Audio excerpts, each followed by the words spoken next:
अस्सलाम वालेकुम दोस्तों। आज मैं आपके लिए लेके आई हूँ एक सच्ची और खौफनाक कहानी जिसका उन्वान है शालिनी कौन। मेरा नाम अरीज़ है। मैंने अपना एक ग्रुप बनाया हुआ है जिसमें हम चार दोस्त हैं, जमील, फराज, अमजद और मैं।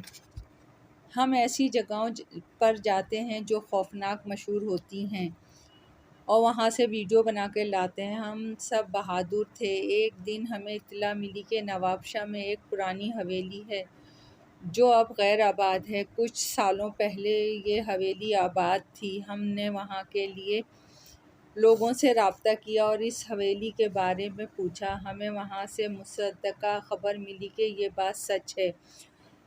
इसके बाद हम चारों ड्राइवर के साथ नवाबशाह की तरफ चल पड़े। रास्ता लंबा था इसलिए हम जल्दी सुबह निकले थे। हमें दिन में लोकेशन भी चेक करना पड़ती थी। खैर दिन के 2 बजे हम इस हवेली में पहुँचे। आसपास के लोगों से पूछा कि इसका कोई मालिक है जिससे हम इजाज़त ले सकें।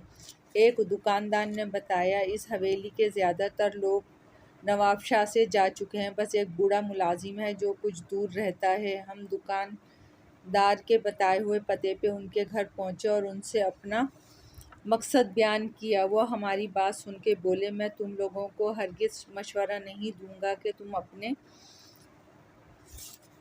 तुम इस हवेली में जाओ। मगर जब हमने बहुत ज़्यादा इसरार किया तो वो बोले, ठीक है, तुम लोग अपनी ज़िम्मेदारी पे जा रहे हो, और हवेली की चाबी दे दी। हम चारों चाबी लेकर हवेली पहुँचे। हवेली बहुत वीरान थी। अजीब सी वहशत इसकी दीवारों से टपक रही थी। हमने हवेली का मुआयना किया और देर रात इसमें दोबारा आने के लिए करीबी होटल चले गए। रात जब हम होटल से अपना सामान लेके हवेली में दाखिल हुए तो हवेली में गुप अंधेरा था। खैर हमने अपनी लाइट्स ऑन की और कैमरे ऑन कर दिए। हवेली की रिकॉर्डिंग करने लगे। 1 घंटा हालात मामूल के मुताबिक रहे। फिर कुछ हेवले हमें नज़र आने लगे। जब हम कैमरा ऑन करते वो गायब हो जाते। कुछ देर के बाद हमें ऐसा सुनाई दिया जैसे कोई औरत पायल पहन के सीढ़ियों से नीचे आ रही है। हमने कैमरे का फोकस सीढ़ियों की तरफ कर दिया।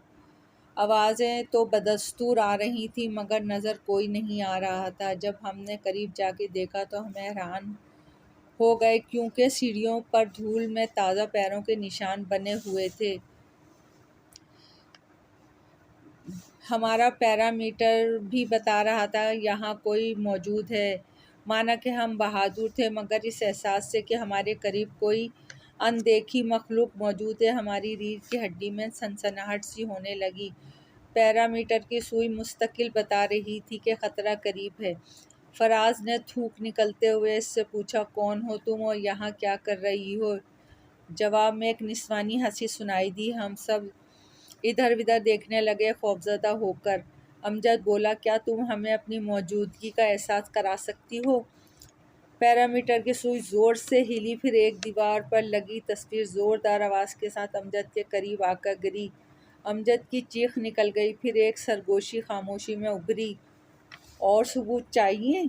अमजद हकलाया, नहीं नहीं। फिर वही हंसी गूंजी। हम सब की सांसें रुक गई। मैंने पूछा, तुम्हारा नाम क्या है और तुम यहाँ क्यों हो? वो बोली, मेरा नाम शालिनी है और ये मेरा घर है। मैं इसमें रहकर अपने प्रेमी का इंतज़ार कर रही हूँ। जो भी मेरे रास्ते में आएगा मैं इसे जान से मार दूंगी। जमील, तुम्हारा प्रेमी कहाँ गया है जो तुम इसका इंतज़ार कर रही हो? और देखो, हम तुम्हारे दोस्त हैं और तुम्हारी मदद करना चाहते हैं। शालिनी बोली, काश तुम लोग मेरी ज़िंदगी में मेरी मदद के लिए आ जाते तो मैं आज अपने विजय के साथ हंसी खुशी ज़िंदगी बसर कर रही होती। मैंने इससे पूछा, क्या तुम अपनी कहानी सुनाओगी हमें? वो बोली, हाँ सुनाऊंगी, तुम लोग मेरे साथ आओ। हम सब डरते डरते इसके हेवले के पीछे जाने लगे। एक कमरे का दरवाज़ा खुद ब खुद खुल गया। हम इसमें दाखिल हो गए। वो कमरा लग ही नहीं रहा था किसी वीरान हवेली का, बल्कि वो किसी शानदार महल का कमरा लग रहा था। दीवारों पे तस्वीरें लगी थी। फिर वो हमसे बोली, बैठ जाओ, ये सब तस्वीरें मेरे पूत ख़ानदान के बड़ों की है। ये अपनी पगड़ी ऊंची करने के लिए किसी गरीब की जान तो ले सकते हैं, मगर उसे अपने घर का दामाद नहीं बना सकते। विजय हमारे घर का मुंशी था, वो पढ़ा लिखा भी था और खूबरू भी। एक दिन मैंने इसे देख लिया तो अपना दिल हार बैठी विजय पर। मैंने बहाने बहाने से विजय से मिलने की और बात करने की कोशिश शुरू कर दी, मगर विजय मुझसे अनजान बना रहा। एक दिन जब वो मुझे मिला तो मैंने इसका रास्ता रोक लिया और बोली, विजय, क्या तुम अभी तक मेरी मोहब्बत से नाशना हो? विजय बोला, छोटी बीबी, आप मेरा ख्याल दिल से निकाल दें, हम कभी भी नहीं मिल सकते। कहाँ विजय, मैं तुम्हारे बगैर नहीं रह सकती। छोटी बीबी, वो बोला, मुझे अपनी जान की परवाह नहीं है, पर अगर मालिक को मालूम हो गया तो वो आपको भी नुकसान पहुंचा सकते हैं, इसलिए आप मुझे क्षमा कर दें। मैंने अपनी कोशिश जारी रखी विजय के दिल में अपनी जगह बनाने की। आखिर में एक हसीन कन्या थी। विजय कब तक मुझसे बच सकता था? आखिर एक मर्द था। फिर विजय भी मेरी मोहब्बत में गिरफ्तार हो गया और हम छुप छुप के मिलने लगे। एक दिन मैं विजय से बोली, विजय, हम कब तक इस तरह मिलेंगे? विजय बोला, मैं शालिनी, मैं तो मालिक के सामने आंख उठाकर भी नहीं देख सकता, मेरी तो औकात ही नहीं है तुम्हें मांगने की। शालिनी बोली, मैं बात करूंगी पिताजी से, वो मुझसे बहुत मोहब्बत करते हैं, वो मान जाएंगे। विजय ने इसे फिर बाज रखने की कोशिश की, मगर शालिनी नहीं मानी। एक दिन शालिनी ने अपनी माँ को विजय के बारे में बताया। माँ शालिनी के मुंह पे हाथ रखकर बोली, चुप हो जा शालिनी, अगर किसी ने सुन लिया तो गजब हो जाएगा। तेरे पिता, तेरे भाई तुझे और विजय को जिंदा नहीं छोड़ेंगे। मैं बोली, ठीक है माँ, मैं विजय के साथ कहीं दूर चली जाऊंगी। माँ रोते हुए बोली, नहीं बिटिया, ऐसा ना करना, वो तुझे और विजय को ढूंढ कर मार देंगे। मैं बोली, माँ मुझे बताओ मैं क्या करूँ, मैं विजय के बगैर रह नहीं सकती। माँ, बिटिया, वो तो विजय को भूल जा वरना कयामत आ जाएगी। मैं तुझे खोना नहीं चाहती, तू तो मेरी एक ही बिटिया है। मैं इस वक्त चुप हो गई, मगर मैंने दिल में पक्का फैसला कर लिया था कि मैं विजय के साथ दूर चली जाऊंगी। एक दिन मैंने विजय को मजबूर किया भागने के लिए और मुश्किल से माना। रात को हवेली से निकलने का प्रोग्राम बना। मैं अपने गहने और नकदी एक पोटली में बांध ली। जब सब सो गए तो मैं दबे पांव हवेली से बाहर आई। मेरी एक भाभी ने मुझे देख लिया बाहर जाते हुए। मुझसे बहुत जल्दी थी, इसने पूरी हवेली में शोर डाल दिया। सब नींद से जाग गए। मुझे और विजय को नौकरों ने पकड़ लिया और पिताजी के सामने पेश किया। पिताजी और भाइयों का गुस्से से बुरा हाल था कि एक कमज़ात उनकी बेटी को भगा के ले जा रहा था। पिताजी जी ने मुझे अंदर भेजा और मुलाजमों से बोले, इसे कमरे में बंद कर दो, और विजय को खूनख्वार कुत्तों के आगे फेंक दिया।